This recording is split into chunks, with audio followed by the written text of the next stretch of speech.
नमस्ते दोस्तों, स्वागत है आपका आपके अपने YouTube चैनल ट्रेंडिंग स्टॉक्स में। आज 7 फरवरी फ्राइडे का दिन। आज के दिन के लिए जो 3 स्टॉक्स को हमने इंट्राडे ट्रेडिंग के पॉइंट ऑफ व्यू से आइडेंटिफाई किया था, चलिए देखते हैं उन तीनों स्टॉक्स में किस तरीके से मूवमेंट हुआ, प्रॉफिट या लॉस हुआ, हमें वो स्टडी करते हैं। तो पहला स्टॉक था नेटको फार्मा। नेटको फार्मा को हमने इस रीजन से सिलेक्ट किया था, एक लॉन्ग टर्म सपोर्ट लेवल था जो एक रेजिस्टेंस लेवल बन चुका था और पिछले 3 दिन स्टॉक ने बड़ी बड़ी green candles, range expanding candles बना करके इस लेवल पर आकर के स्टॉक रुका था। तो आज के दिन में एक्सपेक्टेड था कि स्टॉक नीचे आ सकता है और आपने वैसा ही हुआ, स्टॉक काफी नीचे भी आया और उसके बाद जैसे हमने एक्सपेक्ट किया था कि शायद बाइंग का प्रेशर भी आएगा और वो भी चीज हुई और बायर्स का भी काफी प्रेशर आया और स्टॉक वापस उसी लेवल के आसपास में जाकर के क्लोज हो गया। अब देखते हैं 15 मिनट्स के टाइम फ्रेम पर क्या हमें सेल बाई का मौका मिला या नहीं मिला। तो पहले सेल देख लेते हैं। 1322 पे हमने सेल रखा था। 1322 का जो लेवल है वो आएगा आपका कुछ यहाँ पर, दिस इज 1322। तो आप देख सकते हैं कि पहली 15 मिनट की 2 कैंडल्स में स्टॉक इस लेवल पर आया, मतलब आधे घंटे तक स्टॉक ने इस लेवल के आसपास में होवर किया, which is a very easy comfortable entry. मैं हमेशा आपको कहता हूँ पहली कैंडल काफी वॉलेटाइल होती है, तो उसमें अगर एक यूनिडायरेक्शनल मूव नहीं मिलता है, वॉलेटाइल मूव मिलता है, तो कभी भी एंट्री लेनी नहीं चाहिए और लेना मुश्किल होता है। अगर आप एक ही स्टॉक को वॉच लिस्ट पे लगा के बैठे हो तो आप एंट्री ले सकते हो, लेकिन अगर 3-4 स्टॉक्स आपने लगा के रखे तो बड़ा मुश्किल होता है। ऐसे केसेस में आपको ऐसा चाहिए कि स्टॉक पहली 30 मिनट्स 45 मिनट्स तक एक ही लेवल पर होवर करता रहे, जो इस स्टॉक ने किया है। 30 मिनट्स तक इसी लेवल पे था 1322, तो आपको बहुत कंफर्टेबल एंट्री इसके अंदर में मिली होगी। और उसके बाद स्टॉक ने जाकर के जो लो लगाया, वो लो हम देख लेते हैं। लो लगा इसका 1293 का, मतलब ऑलमोस्ट 22 और 7 29 रुपीज का स्टॉक ने मूवमेंट दिया है। तो ऑलमोस्ट 2.25% का मूवमेंट, 2 से 2.25% का मूवमेंट इस स्टॉक में हुआ पहली 3 या 4 15 मिनट की कैंडल्स के अंदर में ही। तो बहुत बढ़िया ट्रेड मिला और हमारा जो गोल होता है 1% लेने का, क्योंकि मूवमेंट जब आता है तो एकदम एग्रेसिवली आ जाता है।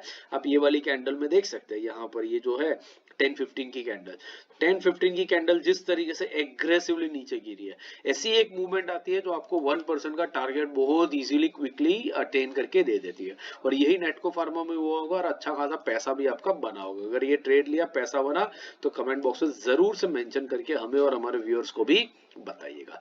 दूसरा स्टॉक जो हमने सिलेक्ट किया था वो था पावर ग्रिड कॉर्पोरेशन।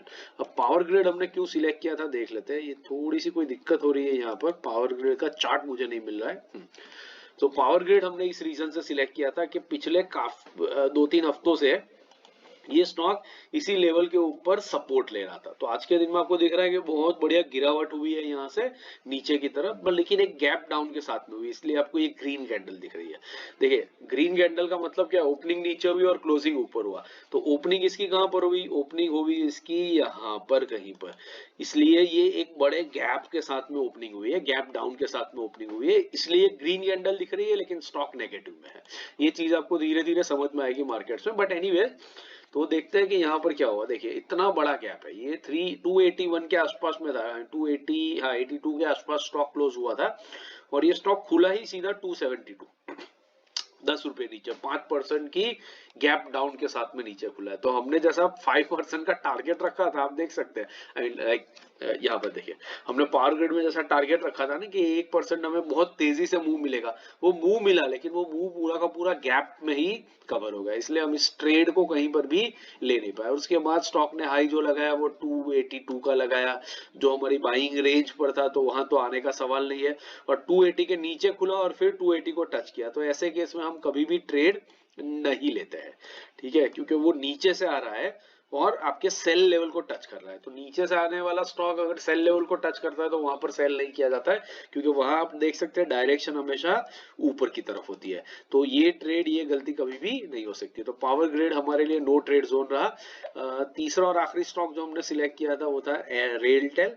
रेलटेल के लिए एक लंबी अवधि में एक सपोर्ट लेवल था, बहुत लॉन्ग टर्म में, रेड लेवल आप देख सकते हैं, रेड लाइन, और पिछले 4 दिन से इसी लेवल के ऊपर ये स्टॉक होवर कर रहा था। तो आज के दिन में दिख रहा है कि यहाँ से एक ब्रेकडाउन दिया है, लेकिन 15 मिनट्स के टाइम फ्रेम पे देख लेते हैं क्या एंट्री का मौका मिला या नहीं मिला हमें।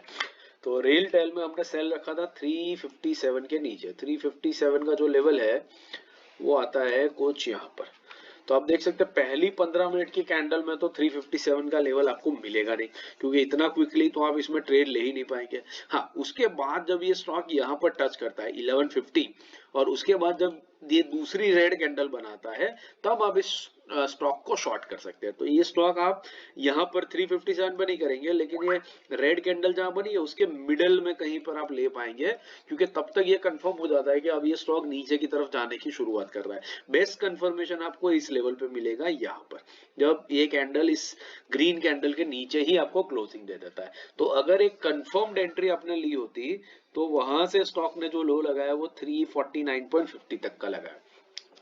मतलब आप समझ लीजिए ऑलमोस्ट 5 रुपए का मूवमेंट हुआ है, तो 1.5% का मूवमेंट आपको यहां से यहां में कैप्चर करने को कंफर्म मिला। मतलब एक कंफर्म एंट्री के साथ में, एक कंफर्मेशन के साथ में आपको सेल का ट्रेड मिला, जिसमें अच्छा खासा 1.5% का टारगेट आपका बना होगा। 1% का टारगेट था, 1.5% का मूवमेंट मिला, तो 1% डेफिनेटली आपने कैप्चर किया तो कमेंट में जरूर से मेंशन करके हमें और हमारे व्यूअर्स को भी बताइएगा। वीडियो पसंद आ रहा हो तो लाइक जरूर कीजिएगा और चैनल को अपने दोस्तों के साथ भी शेयर जरूर कीजिएगा। बाकी इंट्राडे, स्विंग, पोजिशनल और सेक्टोरल एनालिसिस के लाइव वीडियोस में स्क्रीन पे रख दूंगा। इनको देखिए, सीखते रहिए, वीकेंड का फायदा उठाइए और मार्केट से पैसा कमाते रहिए। Thank you and have a great trading week ahead.